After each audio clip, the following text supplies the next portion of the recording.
Broadcasting live from the Business RadioX studios in Woodstock, Georgia, it's time for Cherokee Business Radio. Now, here's your host. Welcome to Cherokee Business Radio. Stone Payton here with you this morning, and today's episode is brought to you in part by Alma Coffee, sustainably grown, veteran-owned, and direct trade, which of course means from seed to cup, there are no middlemen. Please go check them out at myalmacoffee.com and go visit their Roastery Cafe at 3448 Holly Springs Parkway in Canton. Ask for Harry or the brains of the outfit, Letitia, and please tell them that Stone sent you. You guys are in for a real treat this morning. Please join me in welcoming to the broadcast voiceover artist and audiobook narrator, Miss Sharon Cline. Good morning. Good morning. Thank you for having me. Oh, what a delight to have you in the studio. So, voiceover artist, audiobook narrator, why, when, how, what compelled you to get into this line of work? Well, I used to do a lot of driving down to Atlanta every day, and I would listen to a lot of audiobooks, which is the most fun for me because I'd be excited to get back in my car to kind of hear what was happening with the rest of the story. And so I really just thought, well, God, I wonder if I could do any of these kind of characters, or I think I just got so used to hearing what it sounded like, I wondered if I could sound the same. And so I did some research online, and I found a website called acx.com, and it teaches you kind of how to become an audiobook narrator and what you need and how to be successful. And so I started to audition for different books and got a few books, and that just started sort of my audio journey. And then voiceover work, a couple years later, I thought, gosh, it'd be nice to do something similar, but a shorter amount of time, because books can be, months of recording. In my spare time outside of my regular everyday job. So, but the goal would be to be able to make this kind of work my everyday job. So it's part of why I'm here with you. So I really appreciate the time. Yeah. So I hadn't thought about the character aspect so much. So do you have an acting background, or did you do community theater? Were you always in a high school play? Yes, I was. You know my story. It's like you're following me.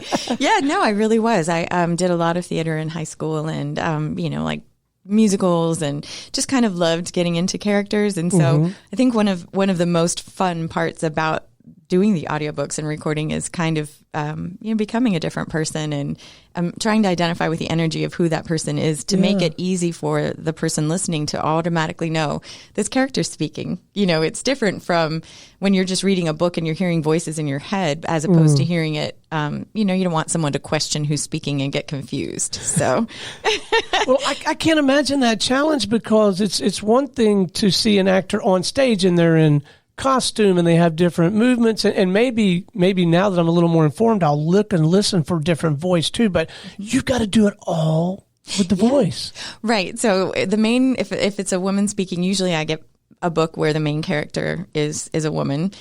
So I have like a certain tone for her, and then her friends will come along and they'll either have a higher pitch or a lower pitch or an accent. Wow. And then of course men will be speaking. So I try to speak in a bit of like a lower tone, not exactly like that, but I try to make it sound more distinctive, so that when you're listening, they don't always say he said, she said.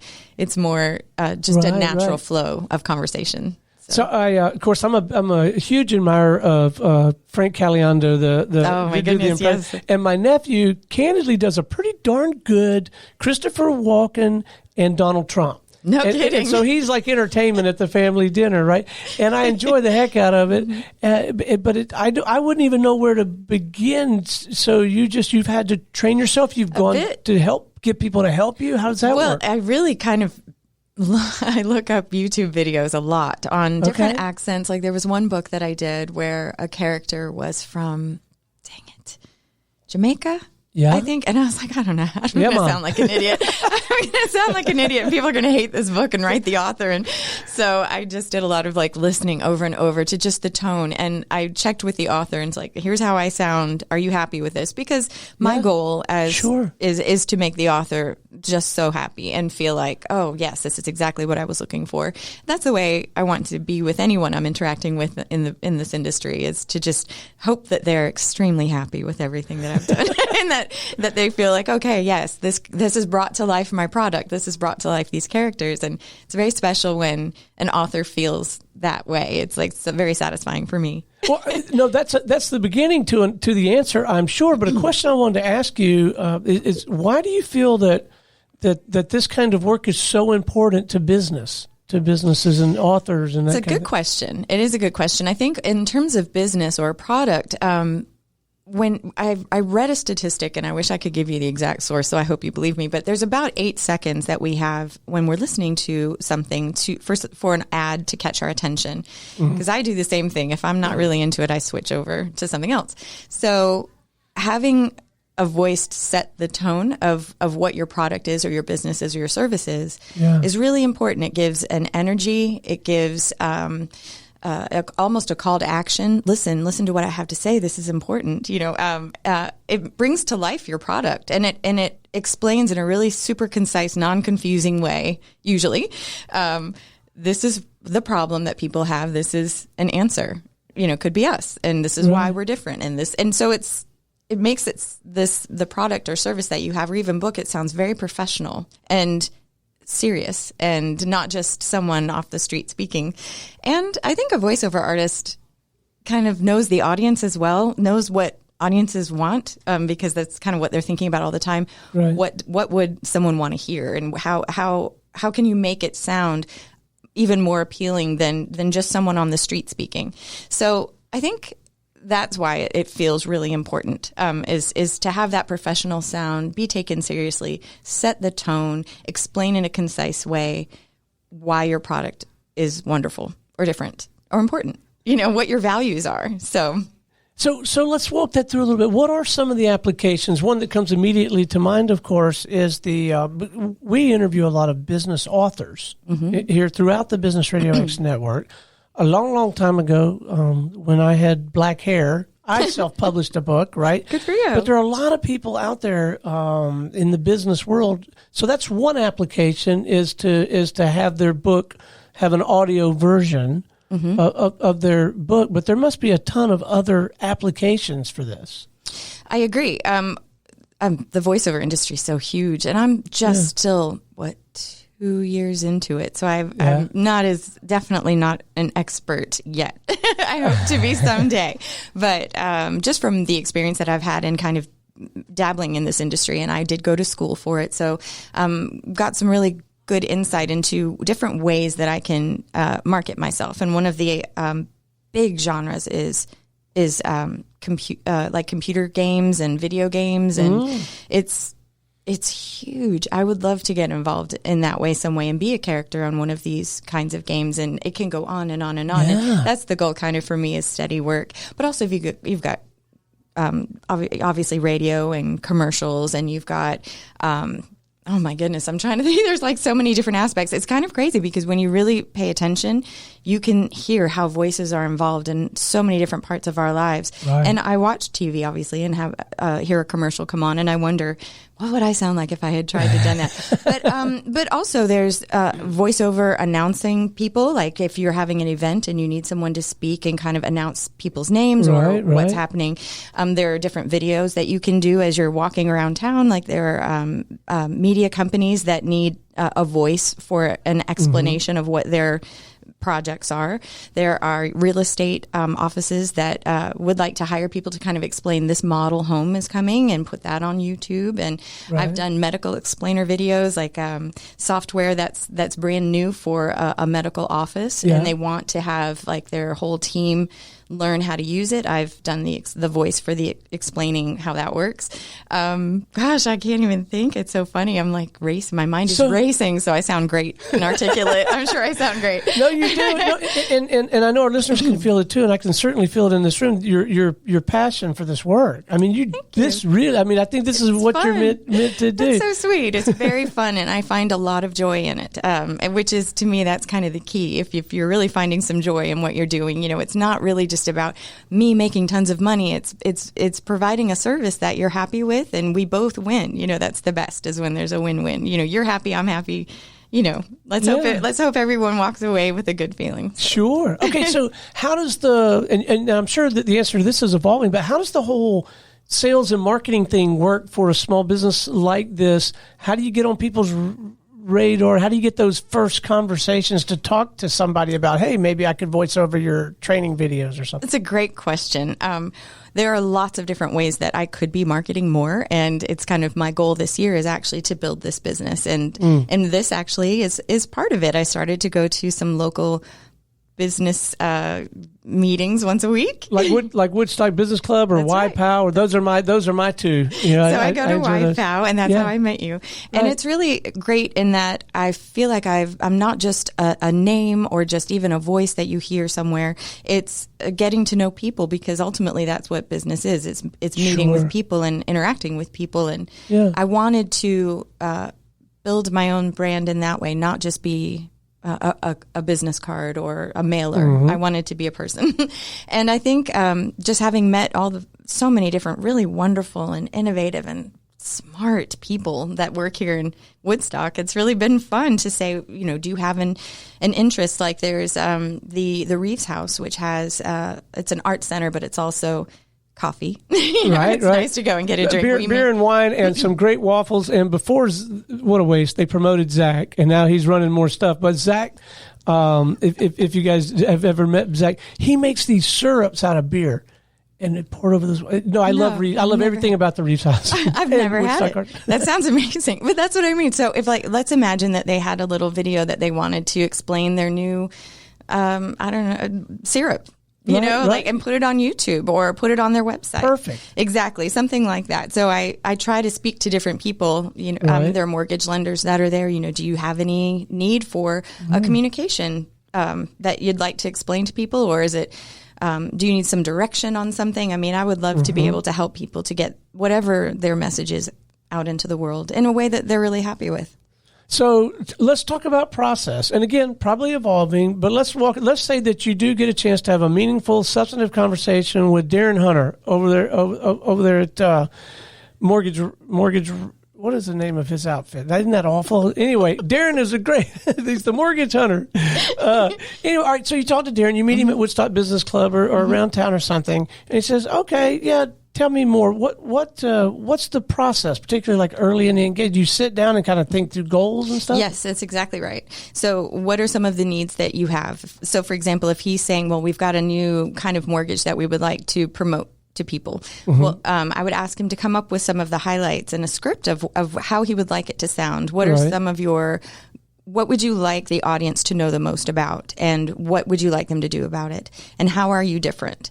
Those are some of the highlights that I think are important. So I have a studio in my basement. It's a booth. It's not a studio. This is a studio. But you can, it's a different application. Yes. This is an application of some of this kind of work, but you can go in your booth and you can create really high quality stuff. That's you can exactly nail it, edit it, all that stuff. That's right. And it's really important to have the correct equipment. The sound is obviously it's everything. So having the right software and microphone and being able to edit out certain sounds letters that are difficult to nail because they just pop too hard, So anyway, there are a lot of really great ways to make yourself sound so professional, so that it's very low noise floor, so you can't hear anything in the background. It's just the message is as clear and concise as possible. So I can do that and turn that audio around in 12 hours, and it's great because there are different ways to process the files, and if anything's like a real immediate, of course, let me help you right now. So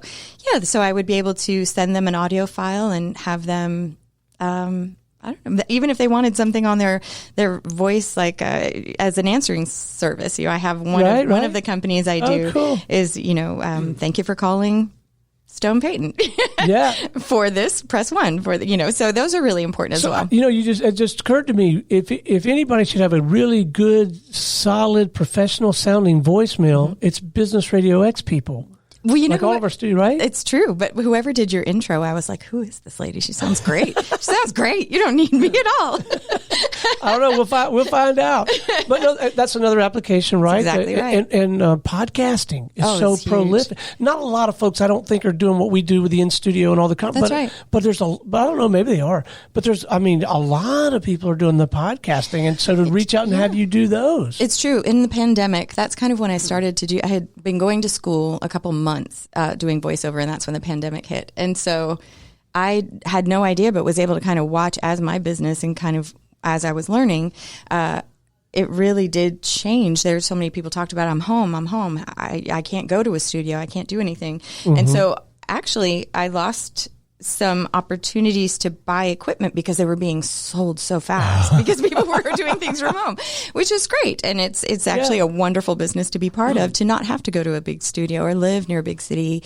I'm obviously able to just be in my booth. It used to be my closet. Now I have a booth and just, record and feel like, I've got opportunities to affect the whole world in a really small way. I've done podcast intros before. I've done questions for podcasts. It's like, it really does set a really nice tone of these people have invested time in making sure they sound polished and professional. And it just gives like a nice feeling to a consumer. All right. So let's go on the other side of the table. Someone who is pretty sure, or at least they're interested in exploring the idea of capitalizing on talents like yours. In fact, I know for sure, I don't know what to ask, what to look for when I begin to, I do now, I'll just reach out to Sharon. But right. but if you and I hadn't gotten to know each other a little bit and maybe even looking at doing some projects together, I wouldn't know how to go about shopping for, what kind of questions, what am I looking for? What should I be asking? It's interesting. There are a lot of people who, if they're looking for a voiceover artist or even an audiobook narrator, they have an idea of what they want the sound to be, but they don't know it till they hear it, which sounds kind of odd, but it is very subjective. My voice is not for everyone, which is totally fine. I want to be whatever anyone really feels and identifies with. That's what I want the most. But I would say that where I have a lot of my work, I get from voices.com. So if you're interested in hiring a voiceover artist for a book or anything else, that's one of the websites that I'm listed on and really appreciate. Okay. And if you Google like voiceover artists, you'll find so many different ones. And it's nice. They have samples of how people sound. So it's not just what someone looks like or, what other work that they've done, their list, their resume. It's how do you sound and do you have an emotional connection at all to any of the products that I want? So I do a lot of auditioning constantly. So there's these demo kind of reels and some voiceover artists might even be willing to do like a little brief audition-y kind of thing. That's what I do. I audition all the time. It's just, and the more I audition, the better. Yes. And I obviously don't always get jobs, but I feel like every time I audition and I'm trying to identify with the energy and the emotion of whatever spot this is, I get better and better. Okay, so let's say that I do this, or I don't call you because I really need a male voice for this, or that's whatever, or a young or a kid or something. Mm-hmm. And okay, I like this, but what else should I be? I should be asking how they work, I guess, and that, there's other stuff I should get. That's right. Lined up, right? Yes. A lot of people want to know what's the equipment that you have. What is your turnaround time? Well, turnaround time. It's really huge. Do you do edits or, revisions if I'm not happy? And some people are not as directable as others. So if you were like, I really like the way this sounded, but can you say it just a little bit faster or a little bit slower, put an emphasis on this word? I try My to. Goodness. I don't know. So I really like I'm very direct. I don't know. What's the word? You can direct me. You can direct me. Right. And I think it's just important because, again, I'm such a pleaser regarding this job. The industry itself, I'm just like, I want you to be so happy. What do you want? I'll do it. And so definitely being able to have someone kind of listen and take direction and adjust themselves to kind of match what your vision is. And even if you're just starting, if you have no idea what you want something to sound like, here's the script. Here's what I've got. Do you like how this is? It's a starting point. And I think that's kind of fun too with books because a lot of times the authors that I've worked with have not done an audiobook before. And when they hear their characters come to life, it's like so special. And I don't know, it's like I feel like so honored, it's like a little sacred thing that I get to do, is to be part of what their little vision is, So I really appreciate the opportunities for sure, and I'm grateful for them. Well, I can tell that what are you enjoying the most? What are you finding the most rewarding about this pursuit? Oh, okay. I love these questions. I'm taking them for myself so that when I have an interview show someday. You're going to have a show. We're going to talk about that after this. Oh. You're going to have a show. Well, I can't wait. This is so fun. So I think the most rewarding is when I feel like I've really been able to identify with what an author or a business or producer is looking for, like the energy of what they want, the tone of what they want. And I feel like I've been able to match it, understand it, and match it. I don't know. There's just I just get a little thrill about it myself. I'm like, yay, I did it. The way that I was put together and the way I sound naturally somehow really makes someone else really happy with whatever I can do for them. So there's just like a really personal, deep satisfaction I get out of that. And it's just like a little party I have anytime I get hired to do anything. I have a party of one for sure, but I'm still just so honored and just want to, prove them right for choosing me, I guess. So yeah, it's really fun. I mean, and an author being super happy is, it's the best. Bet. Yeah. I feel like they're my people. Like, I don't know. They're my family now. All right. So let's shift gears here for a moment. Okay. Talk about being an entrepreneur, the decision, because that can be a daunting prospect for some people. Was there like this catalytic moment? Was it just a slow roll and you eased into it, accidentally tripped over it? Because I've heard all of those things over the years.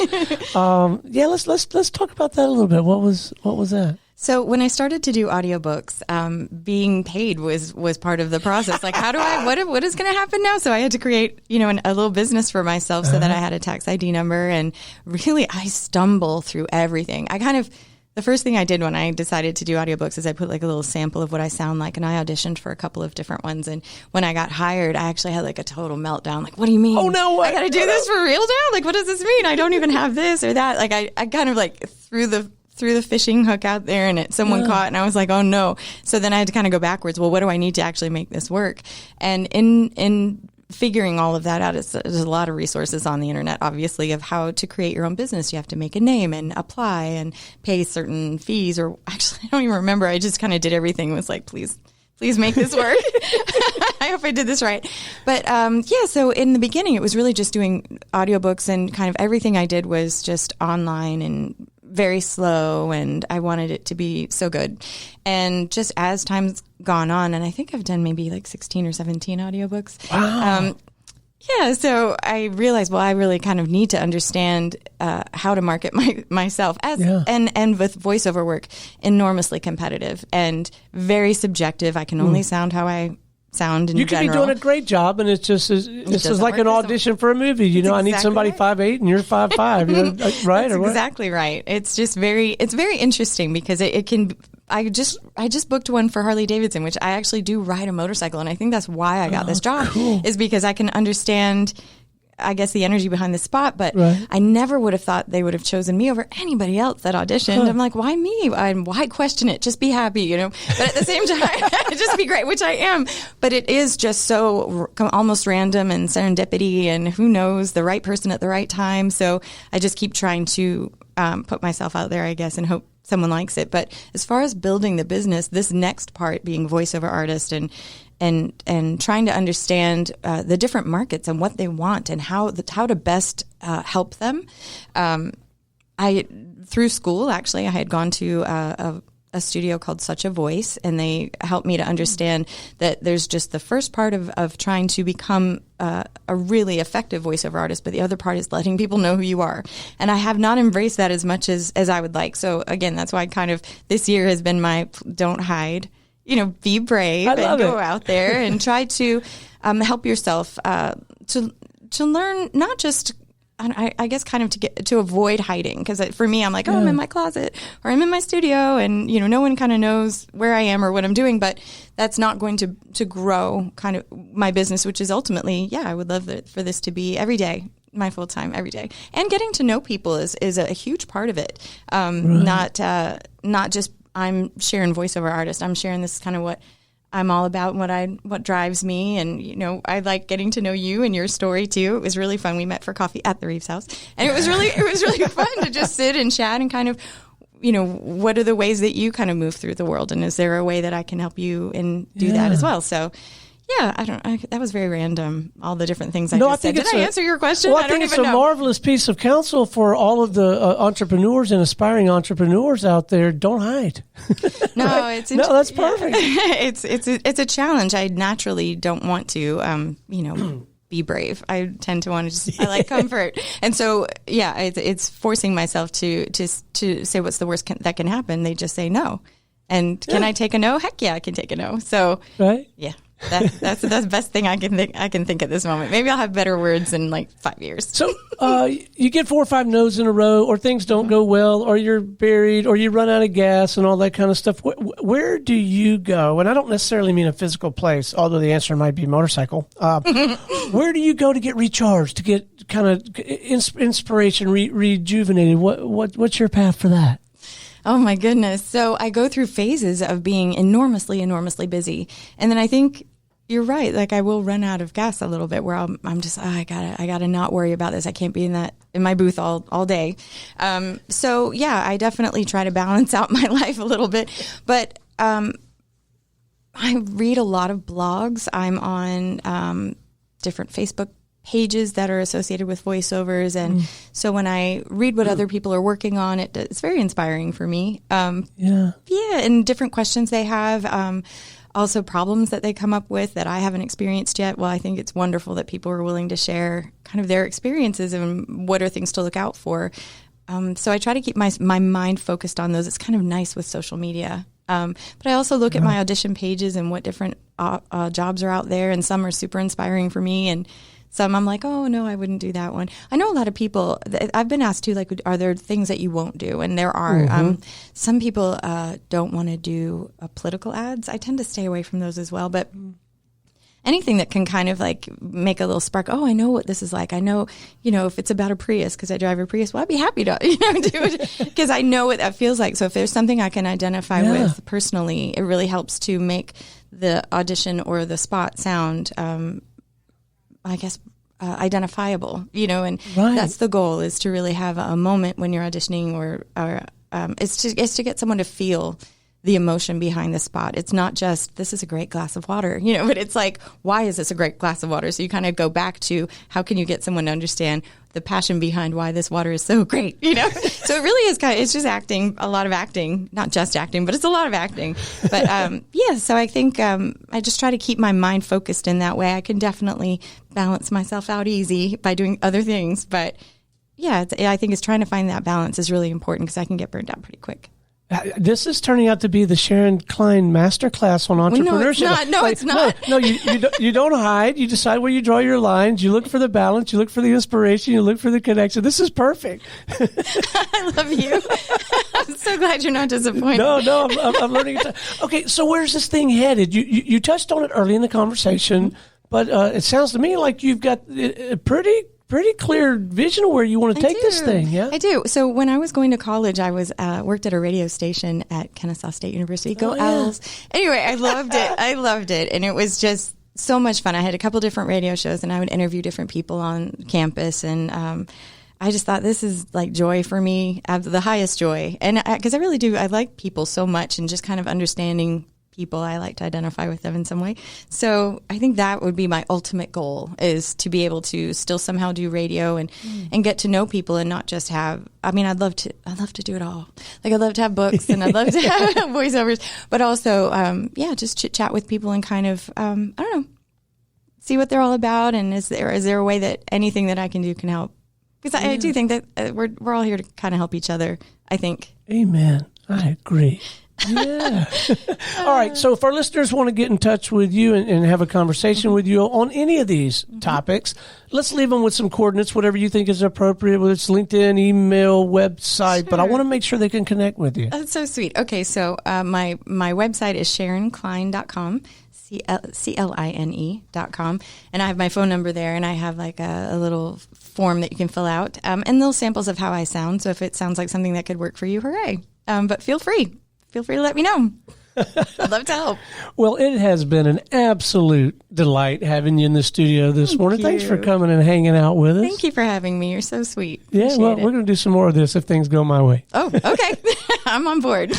All right, this is Stone Payton for our guest today, Sharon Cline, voiceover artist and audiobook narrator, and everyone here at the Business RadioX family saying we'll see you next time on Cherokee Business Radio.